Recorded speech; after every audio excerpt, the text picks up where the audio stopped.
Hey there, everybody. Glad you could join me for this 12th episode of the Southern Conservative Podcast. My name is Ty. It was a rather slow news day today, and as such, this will be a very brief podcast. I hope everybody got a chance to see the State of the Union address last night. Even among snapshot polling data conducted by CBS and CNN, the speech was very well received by many on the left, despite the lack of applause from Democratic lawmakers yesterday. CBS poll overall, 75% approved of the speech, 97% of Republicans, 43% of Democrats, and 72% of independents. CNN, 48% very positive and 22% somewhat positive reaction to Donald Trump's speech. Of course, CNN tried to downplay their poll numbers, but you'd expect the numbers you got, because Trump delivered a very positive message and painted a true picture of a strong State of the Union. And when he rattled off economic successes, whether it's record unemployment, record stock prices, which help boost 401ks, retirement and college savings accounts, and most importantly, taxes that have been slashed across the board for everybody. And starting in February, everyone's going to see more take-home pay as the withholding tables are available. So it's no wonder that everybody, Democrats, Republicans, Independents, liked this speech, because all of those policies, they cut across the board, they transcend political parties. Everybody's experiencing positive effects of Donald Trump's policies. It's going to be interesting to see if I have more take-home pay on my paycheck that comes out on Friday, and I'll let you know on Monday if I did. Now, it's not to brag, but it's just to give an example that Trump's policies are positively impacting all Americans, even African Americans and Hispanics who normally don't vote en masse for Republicans. And the display of the Democrats last night by not applauding the successes of the president that are enjoyed by all Americans just goes to show you how out of touch and, frankly, folks, how petulant they are. So an Amtrak train carrying Republican lawmakers to a retreat in West Virginia hit a dump truck earlier today. No one was seriously injured. There was a congressman from Minnesota who was taken to a nearby hospital. The driver of the dump truck sadly was killed in the accident, but the retreat is still scheduled to go on. Now, probably the biggest news story that I found of the day, the FBI is trying to put the brakes on Donald Trump wanting to release the memo that was drafted by Devin Nunes and Trey Gowdy of the House Intelligence Committee.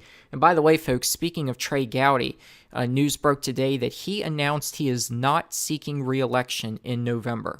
So I'm sure there are many South Carolinians and Americans in general who are sad to see him go, and hopefully we'll get a good, solid conservative lawmaker to take his place. But anyway, the memo that was approved for release by the House Intelligence Committee, the FBI is trying to stop Trump from releasing it by saying it contains, quote, material omissions of fact that fundamentally impact the memo's accuracy. Now, just yesterday, folks, we got this report from Fox News, and here's part of the article. 2 senior FBI officials have now reviewed a controversial Republican staff memo alleging abuses of government surveillance programs during the 2016 presidential campaign, a source familiar with the matter told Fox News, adding that the officials, quote, could not point to any factual inaccuracies. The 2 officials, one from the Bureau's Counterintelligence Division and the other from the Legal Division, followed up after an initial review of the memo during a rare Sunday trip to Capitol Hill by FBI Director Christopher Wray. So who are we to believe, folks? Well, if you look at the stonewalling on the part of the Justice Department, dragging their feet when asked to hand over documents to the Intelligence Committee. In fact, the committee threatened to hold the DOJ in contempt of Congress if the subpoena demands were not met, if they didn't hand these documents over to the Intelligence Committee. In one last final plea, the Deputy Attorney General Rod Rosenstein met with Paul Ryan to try and stop the subpoena, and Paul Ryan more or less told the Deputy Attorney General to go pound sand. He wasn't having any of it. When the documents were handed over and Nunes and Gowdy drafted their memo, the DOJ then pleaded with the Intelligence Committee not to vote to release the memo to the public, saying it would be, quote, extraordinarily reckless. Now, of course, it was leaked that Andrew McCabe, Rod Rosenstein, and James Comey are all implicated in the memo. And by the way, if what the FBI says is true, that there are omissions that impact the accuracy of the document, Why did Christopher Wray, who viewed the documents Sunday night, turn around on Monday morning and ask Andrew McCabe not to come back to the FBI? So I believe it's just more stonewalling by the FBI to not get the memo released. We expect the memo to be released either Wednesday night or Thursday. When it is released, we'll have a discussion on what's in it and what it means. Now, I want to remind everyone to check out the Facebook page. Go to facebook.com/Southern Conservative. That's facebook.com/Southern Conservative.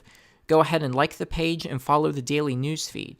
You will find links to articles from conservative outlets on news you may not hear about in the mainstream media. Plus, you'll find links to the daily podcasts. Be sure to also subscribe to this channel. You'll be notified each time a podcast is uploaded. New podcasts are created daily, Monday through Thursday. And as a reminder, there will not be a podcast next Wednesday, a week from today, on February 7th. Well, folks, that's it for today. I told you it was going to be a very quick podcast. I hope you all have a good rest of your day, and I hope you tune in for Thursday's podcast.